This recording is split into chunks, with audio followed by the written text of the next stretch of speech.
Assalamualaikum warahmatullahi wabarakatuh. Saya Dr. Andes Amna Abdurrahman MIT, dosen Fakultas Teknik Prodi Teknik Informatika Universitas Gajah Putih Takengon. Pendidikan S1 saya dari Universitas Syah Kuala Banda Aceh dalam bidang matematik, kemudian pra S2 saya di Institut Teknologi Bandung dalam matematik, kemudian S2 saya di Universitas Kebangsaan Malaysia dalam bidang computer science atau ilmu komputer. Itu sedikit sebanyak tentang riwayat asal pendidikan saya. Kemudian pengalaman mengajar, begitu saya masuk ke Universitas Kebangsaan Malaysia dalam pendidikan ilmu komputer, saya banyak mengajar sebagai tutor di jurusan ilmu komputer dan juga komputer industri. Dalam bidang saya mengajar matematik, statistik, dan juga ilmu komputer. Di samping itu, saya juga berpengalaman di sana menjadi riset asisten. Ya, di sana disebut dengan IRPA, ya, yang dari Kementerian Sains Inovasi Malaysia. Salah satu proyeknya adalah PSTM atau Perancangan Strategi Teknologi Informasi untuk sektor awam dan juga penjualan objek atau objek trading. Kemudian setelah saya S2, selesai S2, saya bergabung dengan Kolej Yayasan Pelajaran Marang. Ya, saya mengajar untuk franchise Universitas Kebangsaan Malaysia dengan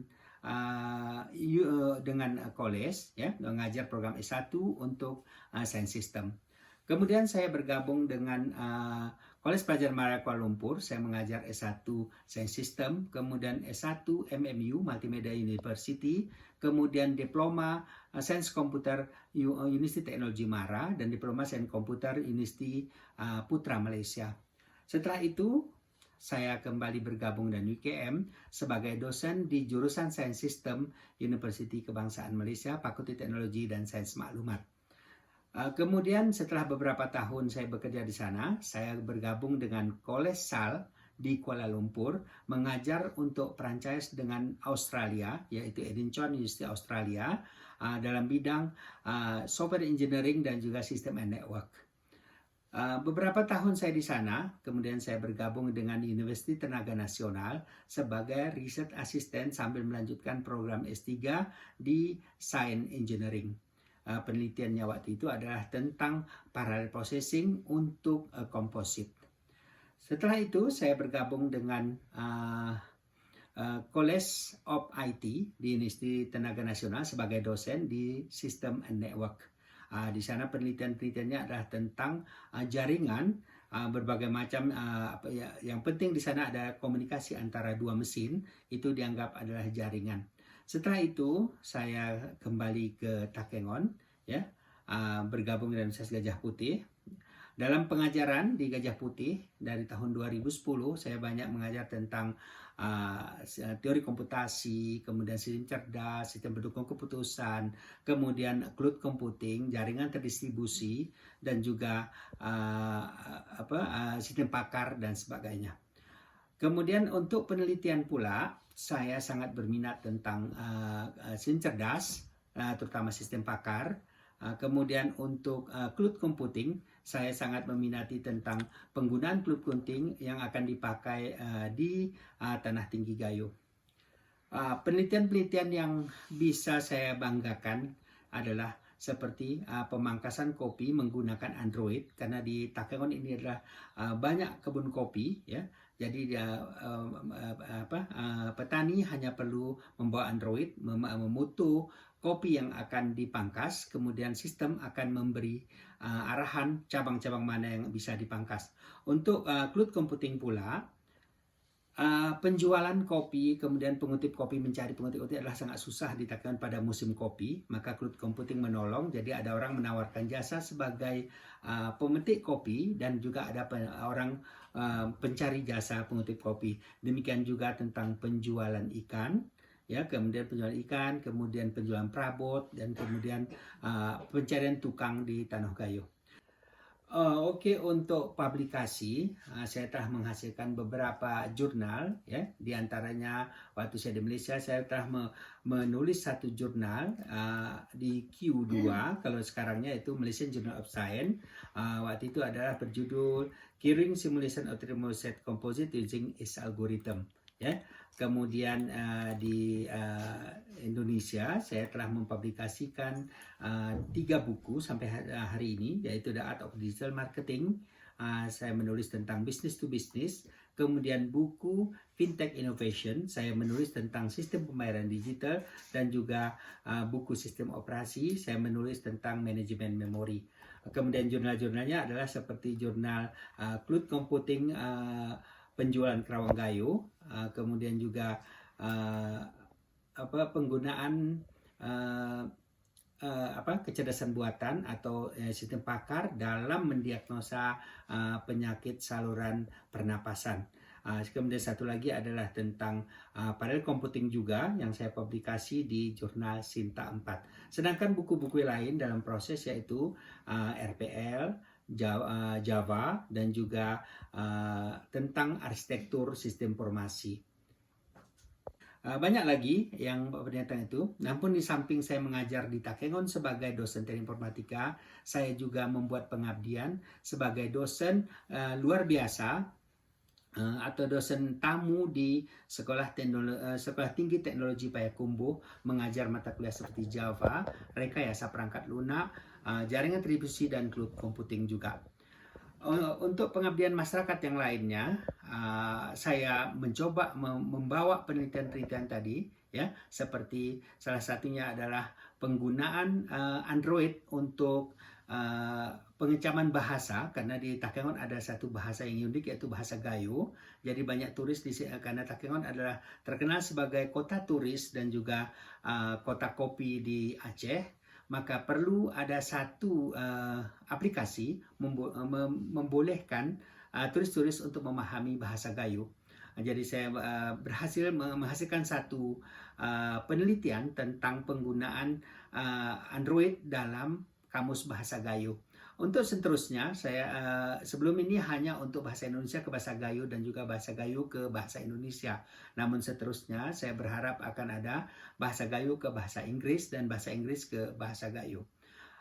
Itu adalah roadmap dari penelitian saya yang saya minati di Universitas Gajah Putih, khususnya Fakultas Teknik.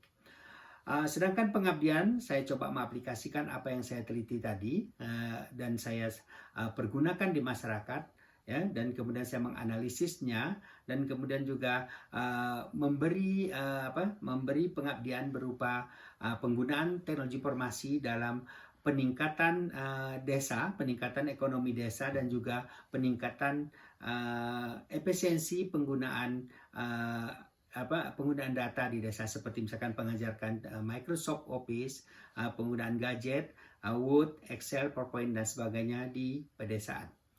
Demikian saja sepintas tentang penelitian, pendidikan, pengajaran, kemudian penelitian, dan juga pengabdian masyarakat saya.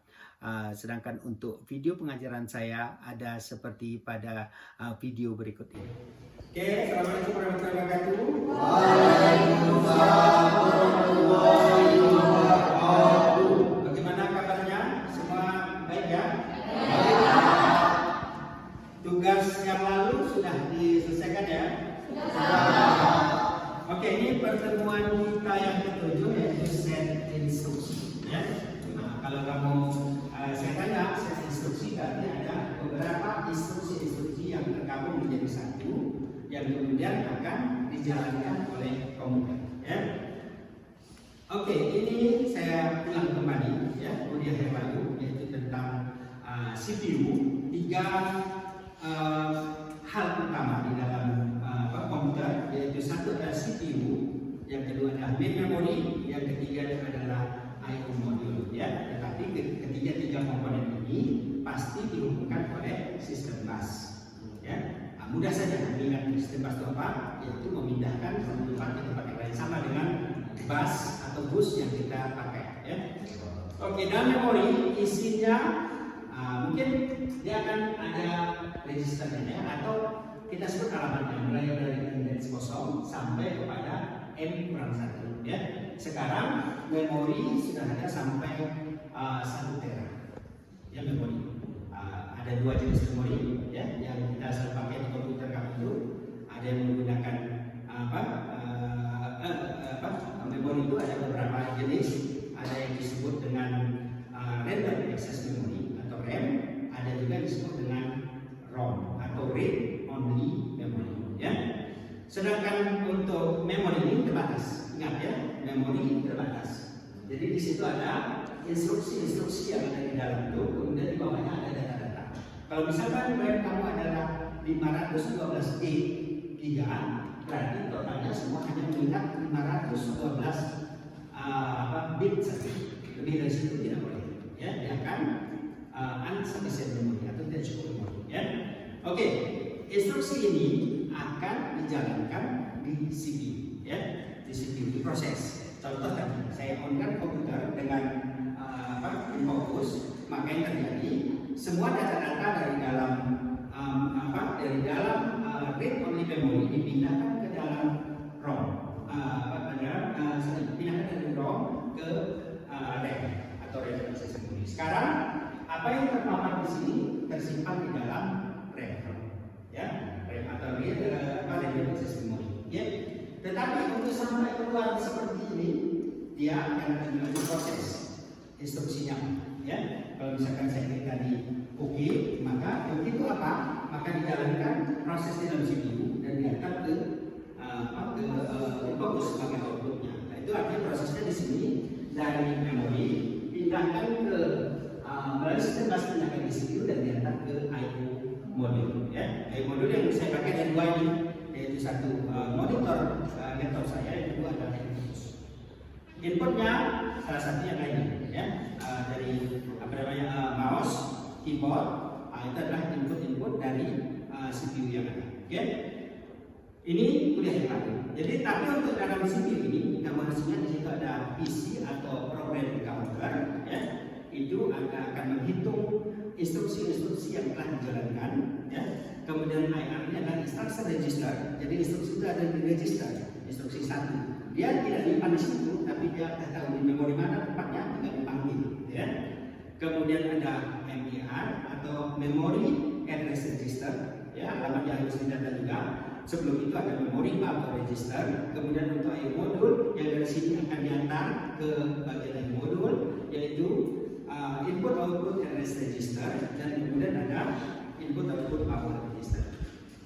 Oke, ini siklus, ya. Siklus untuk memproses apapun di dalam komputer, pertama fetch, kemudian execute, dan kemudian run. Itu saja, atau terminate. Artinya itu proses yang terjadi di dalam apa-apa instruksi di dalam komputer, ya. Berarti fetch, ambil data, execute, laksanakan, kemudian send data ke atau dibatalkan proses itu. Oke. Kegiatan akses CPU ada beberapa, yaitu CPU memory. Dia akan mengambil data dari memori, pindahkan ke CPU untuk diproses. Kemudian CPU ke I/O dan CPU setelah diproses antar ke input output input output. Oke, kalau kita kirim ke internet, apa yang terjadi? Misalkan data ini saya akan share melalui email, apa yang terjadi? I/O modul antar ke soket internet. I/O modul akan antar ke soket internet dan dia akan menjaringkan dan diantar keluar. Kalau misalkan melalui handphone, dia akan menjaring komunikasi dan sampai ke handphone kamu. Ya, itu adalah sesuatu cara untuk mentransfernya. Oke, kuliah kita hari ini ada set instruksi, ya. Bagian A yaitu karakteristik instruksi mesin. Di dalam mesin itu bagaimana karakteristik daripada instruksi tersebut, ya. Oke, instruction set atau instruksi merupakan kumpulan berbagai instruksi dari CPU, ya. Tentu sedangkan elemen instruksi mesin merupakan instruksi yang berisi informasi. Yang dibutuhkan CPU untuk eksekusi, ya. Pertama, kode operasi berfungsi sebagai penentu operan. Jadi operan mana dipakai ada kode operasinya. Apa kodenya bergantung kepada apa yang akan dilaksanakan oleh CPU. Yang kedua, sumber operan, dari mana sumbernya, ya. Boleh jadi dari internet, dari monitor, dari keyboard, kemudian juga dari RAM, ya, Sumber operan atau sebagai referensi data, ya. Hasil operan sebagai referensi data. Jadi setelah terjadi penambahan misalkan, kemudian di mana disimpan data tersebut, itu yang disebut sebagai dan kemudian untuk mencapai data tersebut harus ada yang disebut dengan referensi, di mana data tersebut disimpan. Oke, instruksi selanjutnya akan dieksekusi bila selesai eksekusi proses pertama. Jadi misalkan tadi prosesnya adalah batch, kemudian execute, kemudian atau pelaksanaan, dan kemudian satu proses. Kemudian yang berikutnya bagaimana? Sama juga prosesnya, pasti batch data, execute, kemudian simpan atau apa, kemudian selesaikan proses tersebut. Oke, operan sumber dan operan hasil dapat berada di 3 bagian. Boleh memilih utama, ya. Operan sumber. Jadi datanya atau boleh berasal dari memori utama yang kita sebut RAM atau memori virtual yang merupakan alat yang harus diberikan ketika sebuah instruksi dibuat selanjutnya. Ya, artinya mungkin untuk operasi 1 sehingga penambahan sudah selesai, maka data itu masih kadang-kadang masih ada di dalam virtual memory, kemudian akan terjadi proses seterusnya. Kedua, register CPU, ya, dia sudah register ke dalam CPU seperti ini tadi. Oke, ini kita sudah register. Dari register di sini, jadi tinggal dieksekusi saja. Ya, tadi ada di sini datanya, atau dia ada di dalam instruction register dan tinggal dieksekusi saja. Oke, kemudian sumber operan sebagai peserta, ya. Kemudian si operan sebagai peserta, instruksi selanjutnya akan dieksekusi biasa diberi dalam instruksi saat itu atau selanjutnya diberikan instruksi selanjutnya setelah instruksi saat ini. Ya, jadi ada di sini ini dulu, kemudian ini, kemudian ini, itulah instruksi. Ya, pertama ini dulu, kemudian yang kedua ini, ketiga ini, dan seterusnya. Jadi kita sebut sebagai set instruksi, ya. Mungkin nanti kita bisa lihat penambahan misalkan, ya. Contoh ini 2 ditambah 3. Maka yang pertama harus diproses, ambil data 2 dulu dan alamatnya, kemudian ambil data 3 dari tempatnya, kemudian kita lakukan operasi tambahkan, ya. Hasil operasinya yaitu bilangan 5, kemudian mana kan, ya, maka kita harus bilang disimpan di bagian mana, ya. Itu yang disebut dengan instruksi. Jadi instruksinya ambil angka 2 dulu, kemudian ambil data 3, ya, dari alamat mana, kemudian operasinya dan simpan di mana hasil daripada operasi tersebut. Secara umum seperti itu saja keseluruhan daripada operasi komputer. Oke, ketiga dalam kata-kata yang digunakan, ya.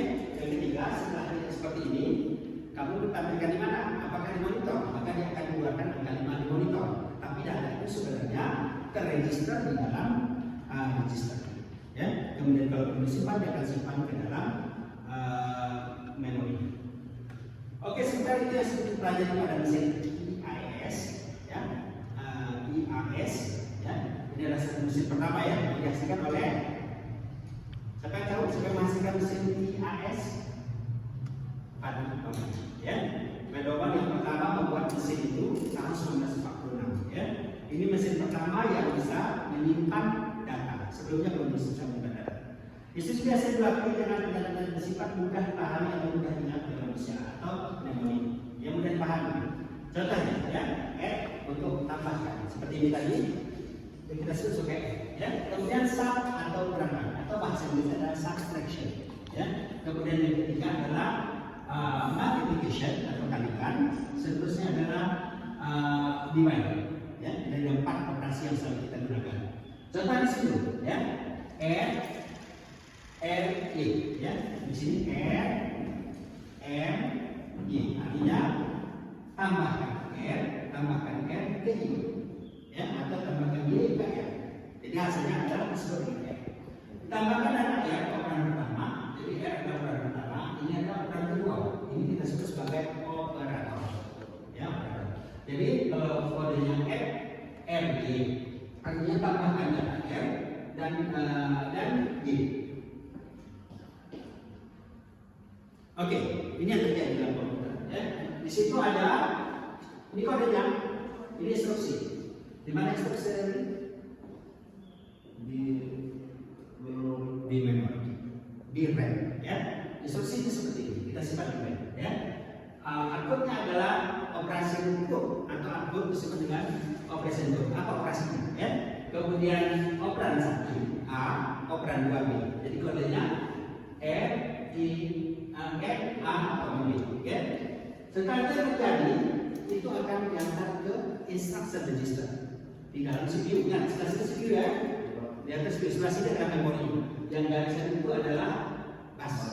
Oke, sampai di sana disimpan dalam instruction register. Mana yang pertama buat? Oke, pertama buat baca A, kan itu baca A. Maka ini kan counter PC sampai 1. Seterusnya baca B, PC 2, berarti program ada 2 kali operasi ya. Kemudian F, berarti PC 3 ya.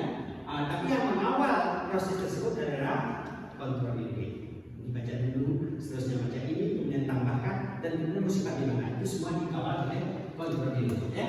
Namun untuk memprosesnya dia akan antar ke arithmetic logic unit atau ALU ya. Diantaranya register misalkan operan A tadi masukkan ke LM 1 misalkan ya. Yang kedua LM 2, kemudian addkan LM 3. Jadi kita mengandung data A ditambah B. Kembalikan lagi ke program ya. Kemudian dia harus register kembali. Oke. Ini proses yang terjadi di dalam organisasi proses. Oke. Yang B adalah tipe instruksi dan jumlah halaman. Oke, ada pertanyaan? Ini jelas proses penambahan 2 huruf A ditambah B. Jelas proses yang terjadi di dalam komputer. Bagaimana mengoperasikannya? Jelas.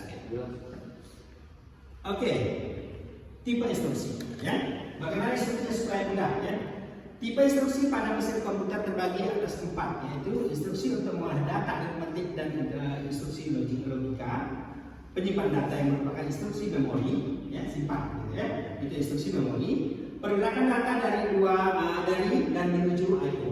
Jadi saya mungkin masuk dari mouse dan keluarkan ke monitor atau ke fokus, itu adalah merupakan pergerakan data. Ya, seterusnya kontrol atau pengendalian yang saya sebutkan tadi. Oke, jumlah alamat pada instruksi ini menunjukkan jumlah operan yang dapat dilibatkan. Berapa alamat, berapa operan yang kita perlukan. Ya, jadi jumlah alamat pada instruksi menunjukkan jumlah operan yang dapat dilibatkan. Dapat tentu bisa jadi 1, 2, 3 atau bahkan 0 atau disebut dengan stack machine. Ya, dia hanya menggunakan apa? Kalau yang tahu gimana caranya? Dia hanya menggunakan stack. Mungkin dia hanya menggunakan akumulator saja, temporary data, ya, temporary data saja. Dia menggunakan pemahaman sekali, ya. Oke, di sini mesinnya, ya. Kemudian di sini contoh instruksi set pada mesin DLX, ya, Hennessy dan Peterson adalah R1, R2, R3 instruksi RR dan juga R1, R2 instruksi RE. Kemudian contoh lain, ya. Oke, kita ambil contoh ini. Ini sama dengan AB. A kurang B bagi C tambah B kali. Oke, mana dahulu dilaksanakan? D kali E. A kali A kurang B dengan B kali E hampir sama. Mana dulu gak masalah, ya. Tapi kalau A kurang B sudah selesai, kamu tidak boleh membagi dengan C, ya. Ingat ada tanda kurung, berarti maka diproseslah yang ditanda kurung dahulu. Kemudian dilihat lagi kekuatan tambah dengan kurang.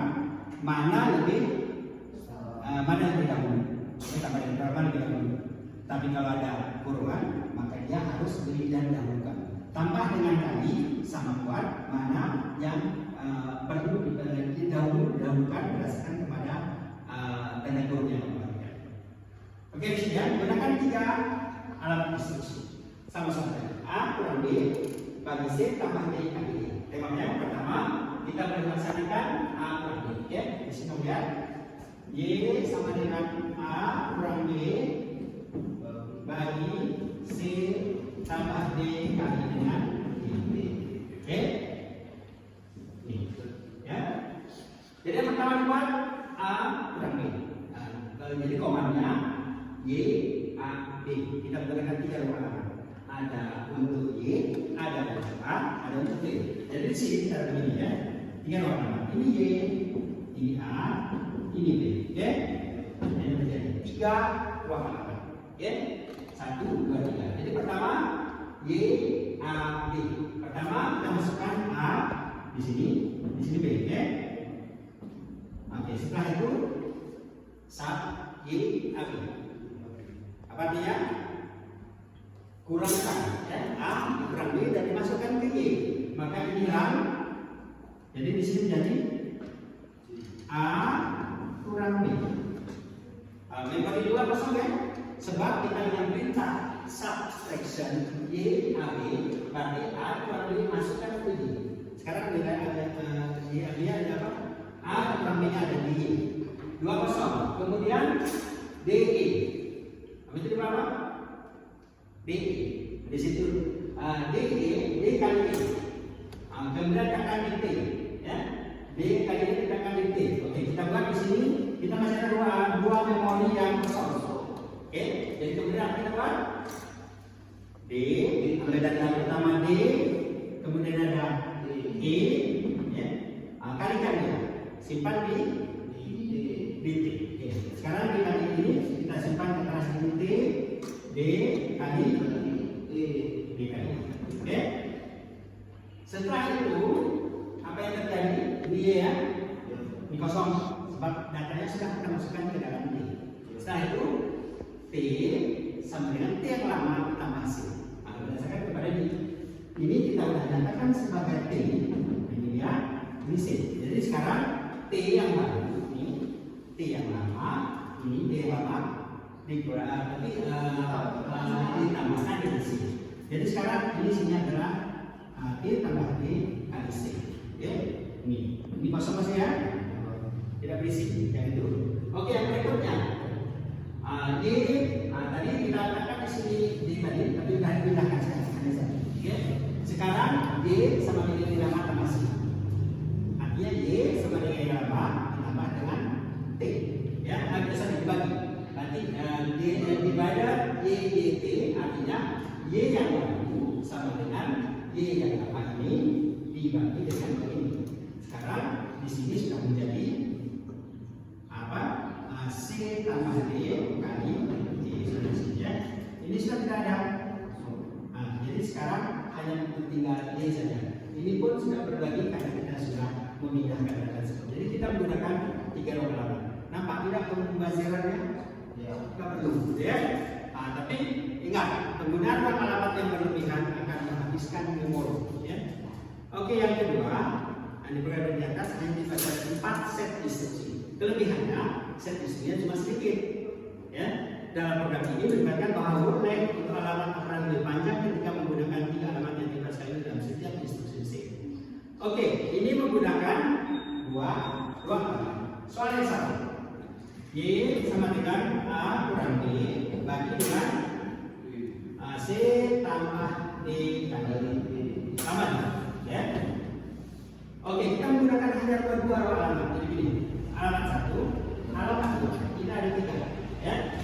Jadi ini mungkin lebih efisien mungkin ya, tapi kita lihat sendiri. Oke, kemudian pertama Y A. Jadi sekarang Y isinya A.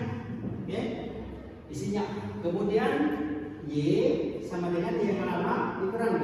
Isi yang lama itu A dikurangi B ya. Jadi sekarang jadi B. Tetap menggunakan satu halaman satu lagi pakai itu. Ya.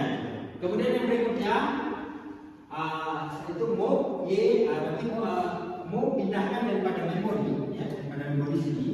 Memori misalkan sini A, mau tinggi sini ya. Kemudian yang kedua sub Y kurang B. Oke, kita sub Y kurang B di sini. Ya. Setelah itu akan terjadi kemudian T D. Masukkan di T, masukkan dari ambil dari sini mau ke dalam di sini D ya. Masuk ke sini. Setelah itu apa? Sekarang data dipindahkan ke D. Ini isinya A kurang B sudah ya. Ini D. Kemudian T sama dengan T yang lama kali T. Oke, ini cuma digantikan dengan T. Oke, alamat sama cuma 2. Berikutnya T sama dengan T sama dengan T yang lama dikali dengan C ya. Oke, jadi bagaimana? Dapat? Kemudian tambahkan dengan C. Jadi ya. Sudah selesai, cuma 2 halaman. Seterusnya baru kita uruskan yang Y kurang ya. Y divided Y dengan D. Jadi kemudian di sini terjadi dibagikan dengan C tambah D dikali D. ini tidak dipakai lagi. Mana dia koefisien? 3 ruang halaman atau 2 ruang halaman koefisien. Ya, tapi kamu harus ingat instruksi akan menjadi panjang. Tadi hanya berapa baris, sekarang sudah bertambah. Ya, 1, 2, 3, 4, 5, 6. Jadi ada 6 baris instruksi. Karena kita menggunakan 2 ruang halaman. Oke, kemudian yang berikutnya soal yang sama hanya menggunakan 1 ruang halaman. Mau tidak mau kita harus ada penyimpanan sementara. Karena yang tadi buktinya kita harus satu tempat untuk menyimpannya ya. Penyimpanan sementara itu disebut dengan AC atau akumulator. Ya, itu temporary saja seperti yang saya sebut tadi, hanya ingatan tapi bukan real ingatan, hanya ingatan sementara saja. Ya. Oke, prosesnya tentu akan load D. Kita cuma satu karena pilihan lain ya. Cuma 1 ruang halaman. Nggak ada ruang halaman lain. Pertama load D, kan itu D di sini sekarang. Loadnya dari mana ya? Tentu dari memori. Pasti ambil dari memori kan. Ambil dari memori, pindahkan ke ruang halaman. Ya. Setelah itu apa? Kemudian load D, kemudian multiply AC dengan E. Jadi kita harus ada mau nggak mau sebenarnya kita harus ada akumulator di sini. Ini bukan alamat tetapi hanya temporary saja. Jadi kita di sini bilang pertama ini adalah load yang ini dulu pindahkan ke DB akumulator ya di sini di akumulator memorinya. Kemudian kita bilang kalikan dengan E. Oke, kalikan dengan E. Masih di akumulator, tidak kita simpan dulu, tidak kita simpan dalam memori kita. Masih akumulator ini kata sebentar. Ya. Setelah itu apa? Store add C, tambahkan dengan C lagi, tambahkan dengan C, ya. Kemudian setelah itu baru store ini, masukkan ke D, ya. Ini isinya C tambah D dikali dengan D. Oke, sekarang kita hanya satu. Sekarang ada berapa isinya? Kosong. Sekarang sudah pindahkan, ya. Sekarang apa pakai lagi? Akumulator. Pindahkan A ke sini, ya. Artinya load A daripada memori. Kemudian sub D kurangkan dengan D, itu masih dalam akumulator. Ya. Kemudian divided. Setelah itu akumulator berarti sekarang A dikurang ya, A dikurang B. Sekarang untuk menyelesaikannya untuk akumulator sama dengan akumulator dikurangi dengan Y. Di situ kan keluar ya. Akumulator sama dengan akumulator kita dibagi dengan Y. Dalam proses ini ya, dibagi dengan D. Jadi setelah bagi dengan D, ada tadi namanya sebenarnya dan pindah ke sini, yang akumulator sama dengan akumulator yang tadi ini dibagi dengan data yang ada di ya, nanti dibagi dengan D. Setelah itu terakhir store D. Kemudian masukkan ke D. Jadi seluruh data tadi A kurang B dibagi dengan C ditambah B kali Y sudah di store di dalam Y. Jadi kita hanya menggunakan 1 ruang halaman saja. Ya. Berapa baris? 7. Makin banyak ya. 1, 2, 3, 4, 5, 6, 7, 8. Oke. Ini set yang paling susah. Ya, yang terakhir. Enggak ada memorinya, enggak ada ininya, enggak ada apa? Enggak ada ruang ingatan yang kita pakai ya. Atau enggak ada register yang kita pakai ya. Enggak ada register yang kita pakai. Jadi ini tadi menggunakan 1 alamat instruksi ya, menggunakan 1 alamat. Ini ada tanpa alamat instruksi ya. Aja di sini. Jadi terpaksa kita menggunakan soal yang sama yaitu pas A, pas B. Tapi sebenarnya dia harus diingat juga kalau dengan lain harus diingat. Kalau harus diingat ya. Pas A ya, pas B itu. Kemudian subtract. Gitu. Kemudian subtract. Setelah itu pas B. Kemudian apa? Pas D divide. Yang itu multiply. Jadi D kali D. Jadi seolah-olah ada 2 ruang ingatan sebenarnya, tapi semuanya menggunakan ruang ingatan sebenarnya. Ya. Terakhirnya kemudian bisa pas C kemudian N. Jadi dapatlah sama sebenarnya pas C dan kemudian N. Ya, jadi tadi pas A, pas D, kemudian subtract yang atas selesai. Kemudian yang bawah pas D, pas E, multiply, kemudian pas C N. Ya, pas C N. Dan terakhirnya baru X kemudian baru divide. Divide itu apa? Yang ini divide dengan ini. Nah, baru akhirnya pop ke ini. Jadi kalau sebenarnya dibilang tidak menggunakan dua pegangan, tapi dia sebenarnya adalah seperti menggunakan satu pegangan dan simpan dan dikeluarkan pada peran bis. Ya, apa peran bis? Jadi dia menggunakan itu. Bagaimana jelas? Jelas. Oke, jadi dia bergantung kepada berapa kita perlunya ya. Oke, ini ada soal latihan. Siapa yang mau coba? Satu saja. Ya, paling mudah ya. Tiga pengingatan ya.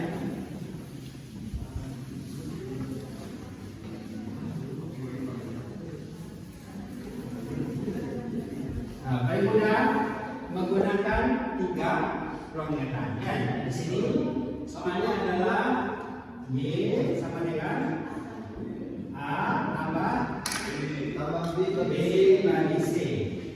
Kemudian kali D kali E. Oke, siapa mau jawab? Tiga kemudian saja yang paling mudah ya. Ini mana yang dilaksanakan? D kali E. Ya, dulu. Kemudian baru kali simpan. Ya, kemudian baru kali ini selesai baru kamu kalikan. Ya, itu prosesnya. Ya, banyak yang salah. Jadi gini, berbeda ya. A tambah B kali C kali D kali E. Itu bagaimana? Prosesnya mana dulu? Ini boleh jadi ini dulu atau ini dulu karena sama kuat. Makanya tanda kurung adalah sangat penting. Kalau ini bagi ini dulu akan berbeda hasilnya dengan C kali D dulu. Kemudian B kali D akan berbeda hasilnya. Ya, makanya harus diperhitungkan. Tapi dari kiri kanan kalau ini dengan ini sama kuat, ini akan dilaksanakan ini kiri kanan. Ya, setelah itu hasil ini akan dikali ini, barulah ditambahkan dengan A. Itu aja. Jadi tanda kurung itu sangat penting. Oke, siapa yang mau coba? Ambil saya aset.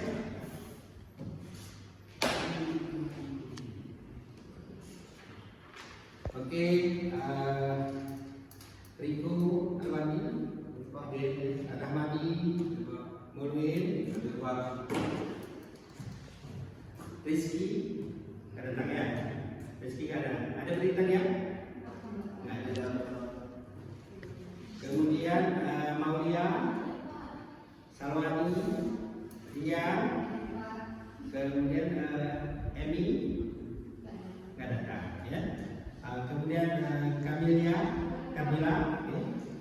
Kemudian Putri ya, kemudian si Ranti dan satu lagi Rian, ya. Oke, jadi siapa yang mencoba? Siapa yang mencoba? Tidak ada yang mencoba? 3 instruksi saja. Paling mudah gunakan 3 instruksi. Saya kasih contoh di sini ya. Kalau kamu mau buat, oke, silakan gunakan 3 instruksi. Paling mudah 3 instruksi. Jadi kamu harus menyatakan menjaga itu dengan Y pertama kali. Ya, lebih kurang sama kali ini kalau 3 instruksi. Mungkin 2 instruksi akan agak susah sedikit. Ya, 1 instruksi makin susah, tapi yang ini dengan ini lebih susah. Ya, karena kita harus memikirkan di mana kita datang sebutkan. Oke, kalau gitu tugas ini dikerjakan di rumah. Ya, oke, minggu depan kita akan ada minggu 8 ada midterm. Namun setelah itu kita akan membahas tentang bagian C. Ya, bagian C daripada set instruksi yaitu desain set instruksi. Ya, jadi bagaimana mendesain supaya instruksi tersebut dapat dilaksanakan dengan mudah. Mungkin kamu tidak paham, ya, bahwa set instruksi itu menyebabkan komputer itu menjadi lambat atau cepat memproses data. Jadi kita harus mendesainnya dengan baik supaya instruksi tersebut dapat dilaksanakan dengan cepat dan tidak membazirkan memori. Ya, membazirkan memori menyebabkan RAM terpakai, akibatnya komputer kamu akan menjadi lambat dalam memproses data tersebut. Oke, demikian saja kuliah hari ini. Saya mohon maaf atas kekurangan. Saya akhiri dengan wabillahi taufiq wal hidayah.